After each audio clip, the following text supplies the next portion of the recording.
Welcome, ladies and gentlemen, to another edition of the Motown's Wrestling Review. I am your host, Tony Motown Allen, and it's a beautiful day in Indianapolis. A little windy.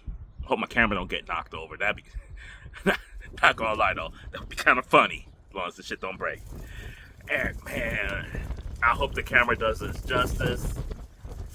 Nice little Frosty Coors banquet. First one of the day. And we're here talking about Monday Night Raw and Friday Night SmackDown. But of course, I am the president of the Motown's Wrestling Group on Facebook. Oh, La Presidente.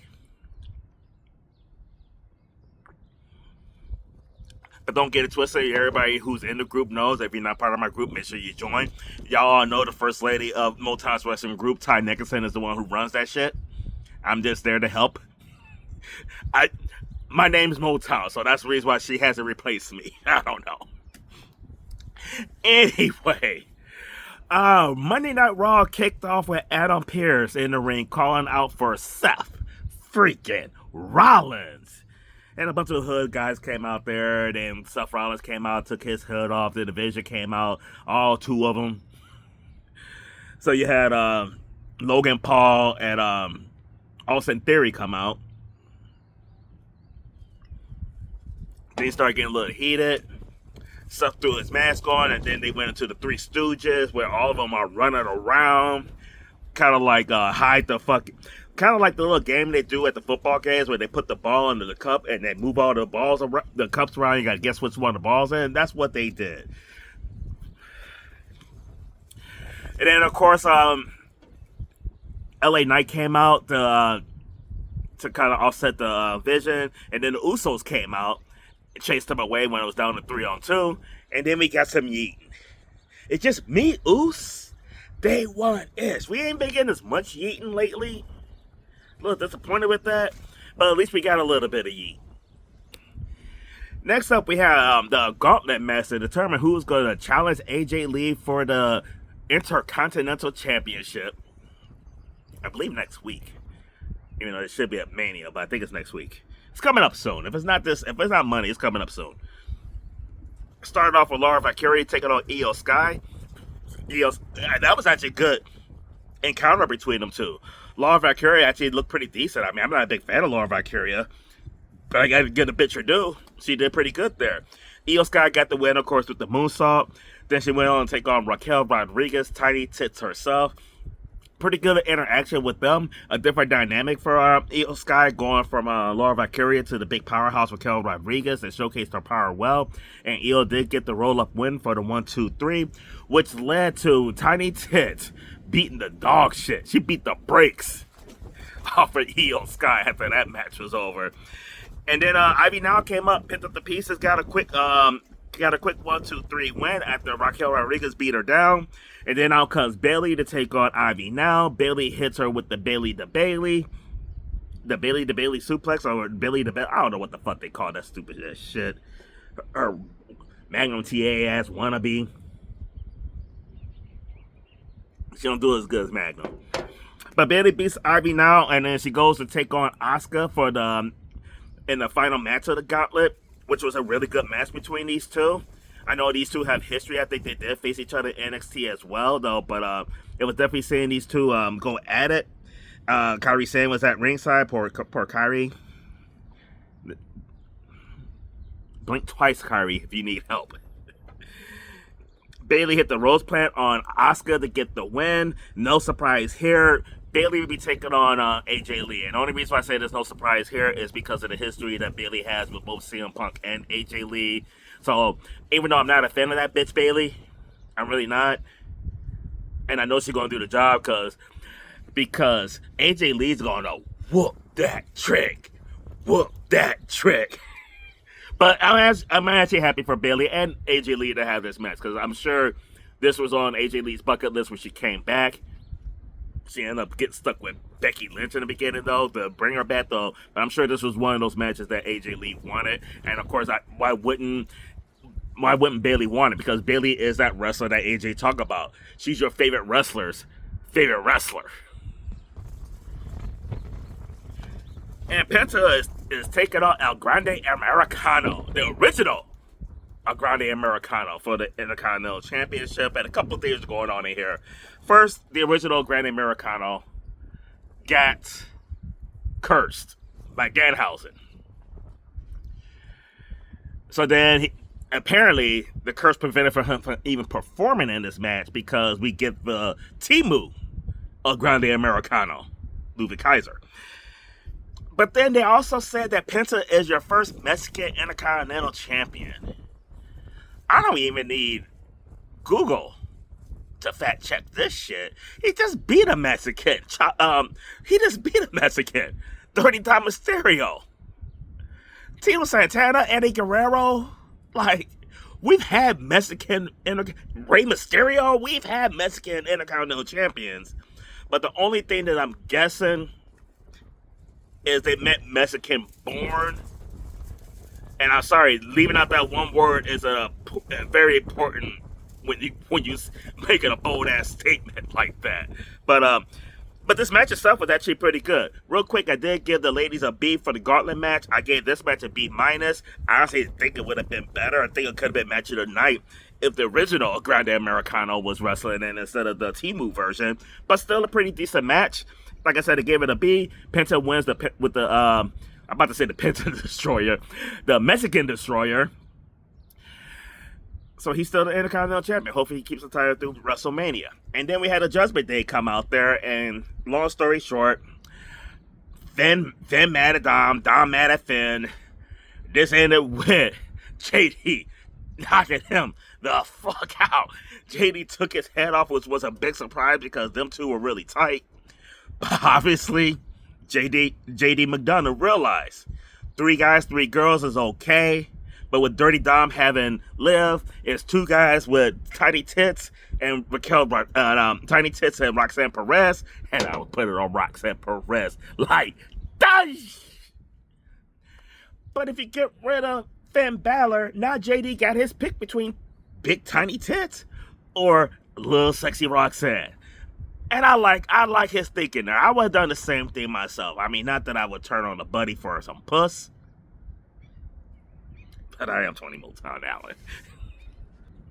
An interesting factor with Finn getting kicked out.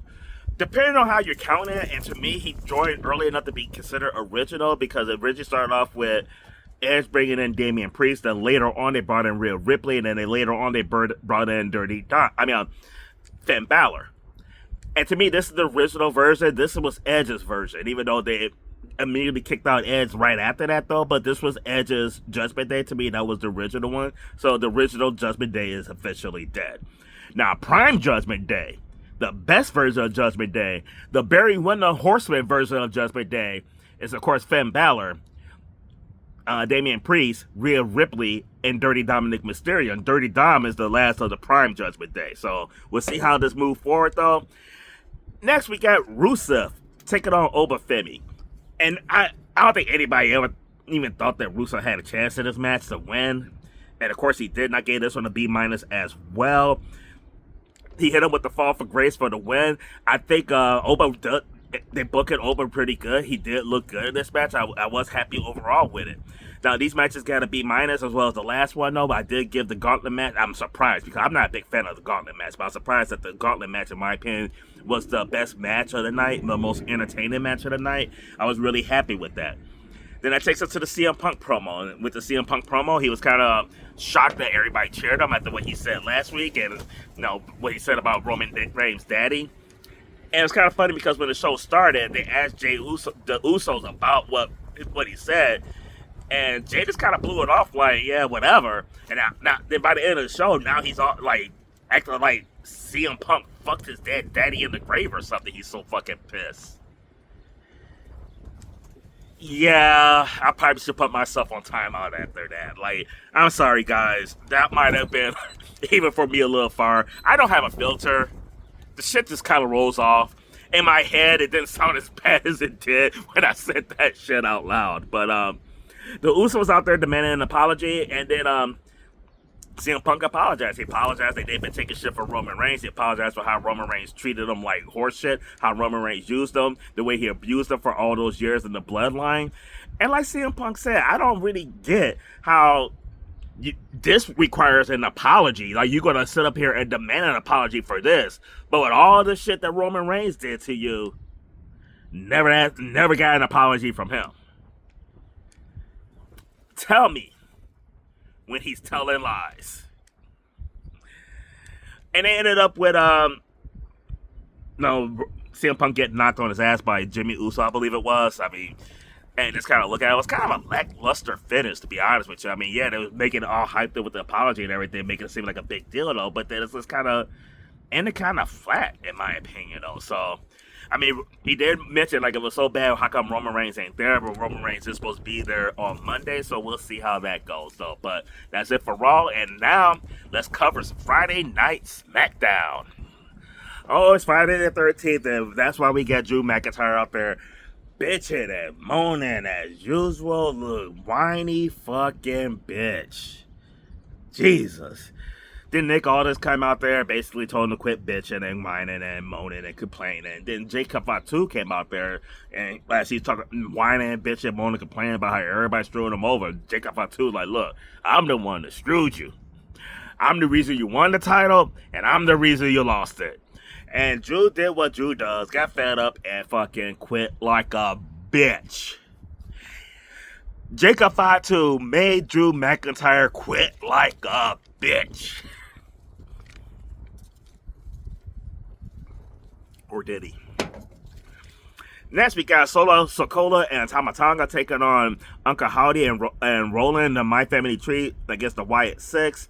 I gave this match a C. It was what it was. There's more. I think the lantern was a bigger deal in this match than the actual participants in this fucking thing.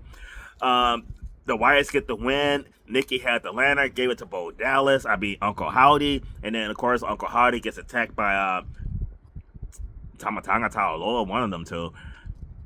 Well, he gets attacked by one of the Tamas. And they took the lantern back again. First time, it's like, okay. Second time, I was like, okay. Come on, dude. You're sitting there holding the lantern in the ring. This is like about the fourth or fifth time you got the shit back, only to get blindsided and have them taken from you. When the fuck are you going to learn? Like, seriously. Next up, we had Jade Cargill taking on Meeskin in a non-title match. And when it was a non-title match, I was kind of nervous that Jade was going to lose. But she didn't. You had her lick Meeskin, then chokeslam her, and then hit her with the Jaded, which I thought could have been landed a little bit better. The match itself was okay. I gave it a C+. I did expect a little bit more with Jade being out there with Meeskin, but I gave it a match a C better. But I did expect more out of them. Charlotte Flair and Alexa taking on Nia Jax and Lash Legend for the Women's Tag Team Championship with the Bellas at ringside. And this match got a D. It was what it was. We got the Bella interference in it to cause it a DQ. So we didn't get a winner in this. And then the Bellas earn a tag team title match next week on SmackDown. What the fuck ever. Next we have Los Garza taking on R-Truth and Damian Priest. This wasn't bad. I gave it a C. We had the AA and the South of Heaven for the double pin. It was okay at best, in my opinion. I mean, this match did nothing for me to get me excited about R-Truth and Damian Priest taking on the tag team champions, though. But hey, it is what it is. Next up, we had Miz. The Miz had Jelly Roll in the ring for Miz TV. This wasn't a match, but I'm gonna kind of cover it real quick anyway. Miz and Jelly Roll getting into a little bit. Miz said how he liked the fat Jelly Roll a little bit better. Sorry, I kind of agree with the Miz. Now this version, now he just looks sick. I mean, I don't know what to say.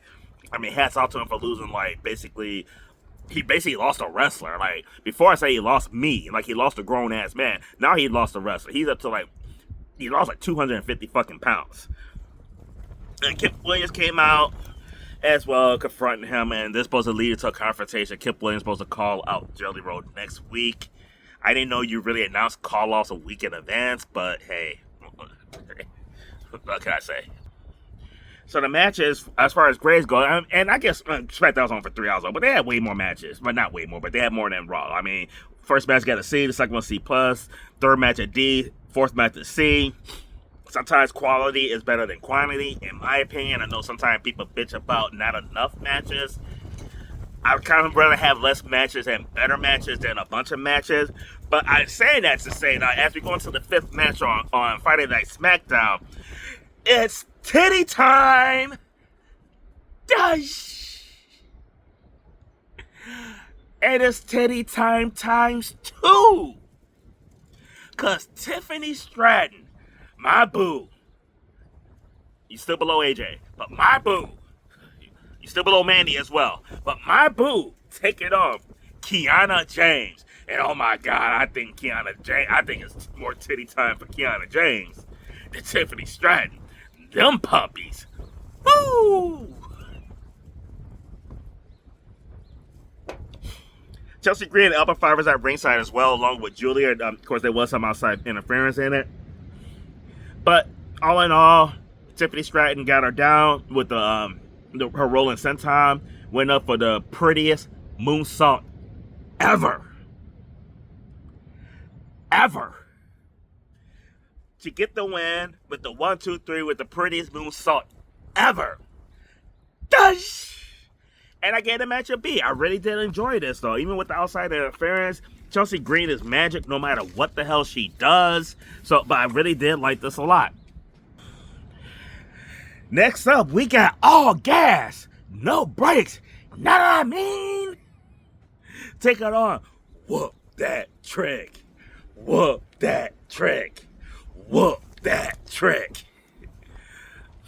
And it's funny, this was a really good match and everything. I thought Trick and Jacob matched up really, really well. Here's how good the match was. Match of the night for SmackDown. I gave this match an A. Match of the week, to be honest with you. That's how good this match was. Even with the outside interference, though. Even with the fans chanting, whoop that Trick. Whoop that Trick. And they chanting whoop that Trick when the heel, Trick Williams, is taking on babyface Jacob Fatu. Man, y'all might not want to put Jacob out there with Trick no more. The way the fans were behind Trick. But the match ended with a DQ. Drew McIntyre made his ring and interfered in the match. No, the match ended DQ. I'm sorry. The match ended with outside interference from Drew McIntyre that led to Jacob Fatu getting the win. So, Trick Williams getting the win with the trick shot. He hit him with one trick shot, then he with another trick shot. He gets the win. I'm sorry, this win, and I hope it didn't sound too bad on camera. The win kind of threw me off. I'm sorry, guys. But trust me, Trick Williams won the match thanks to Drew McIntyre. Hit him with 2 trick shots, and then Drew McIntyre got in the ring. Keep in mind he quit earlier. Then Drew McIntyre got in the ring, hit him with the Claymore, and then this leads to the announcement that next week, Jacob Fatu will be taking on Drew McIntyre.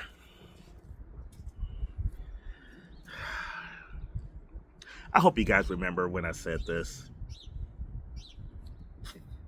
We were looking at Drew McIntyre versus Cody Rhodes at WrestleMania. This was before the I'm going back about 2 weeks before the Elimination Chamber. I said the match they need. The match they need was Cody Rhodes versus Randy Orton. I said you have one of them win the chamber, and you have one of them beat Drew McIntyre for the title. I didn't care how they did it. I didn't care how they got there, as long as they got there. I like the road that they took to get there, but I'm like, Cody Rhodes versus Randy Orton, that's your Mania main event for night 1. And I also said we needed a heel Randy Orton. It's on tape. 2 weeks before Elimination Chamber. I fucking called that shit. I don't have a lot of viewers, but one of my viewers worked for WWE. They had a contract signing. Cody Rhodes is basically licking Randy's dick and fondling his balls all at the same fucking time. Randy was like, look, you messed this up. This was going to be easy. This was going to be me versus Drew, and you messed this up. Cody's like, no, I love you. He turned to brother like, I love you. And you can tell he loves. I mean, he damn near like fucking fondled his nipples out there. He was fucking drooling. I don't think he drooled over Brandy Rhodes. the way he drooled over Randy Orton in this fucking segment. And that's fucking crazy. Because I will put it on Brandy Rhodes like does. Does. But he's like, but we want the old Randy Orton. I know I'm going to be facing what JBL said, like, if you're going to build a wrestler from the ground up, he would be Randy Orton. Randy Orton sold the fuck out of, Cody Rhodes sold the fuck out of Randy Orton.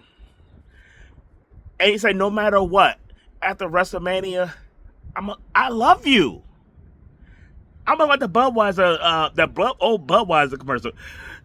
I love you, man.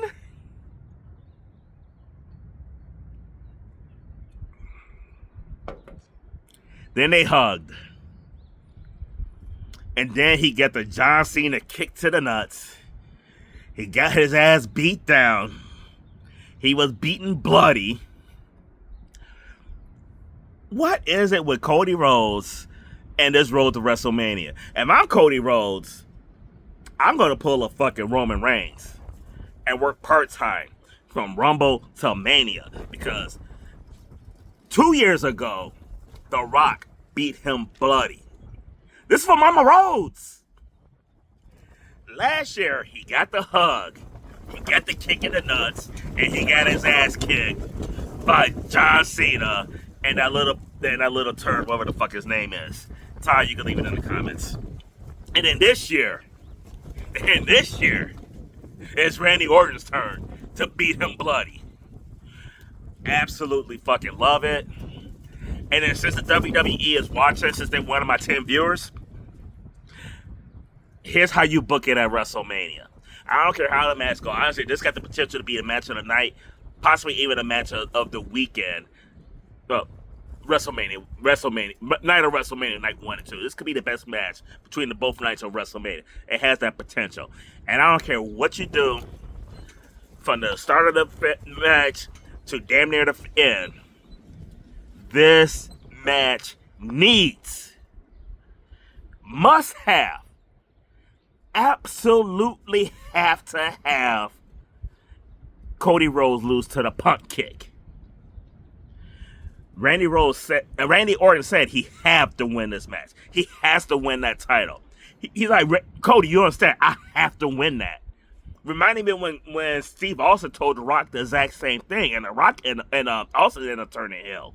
When he said that, I'm like, oh, it's coming. Oh, the heel turn is coming.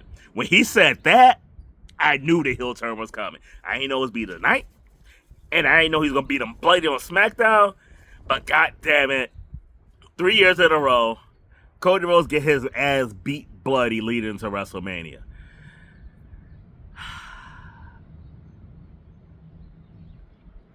Whoa.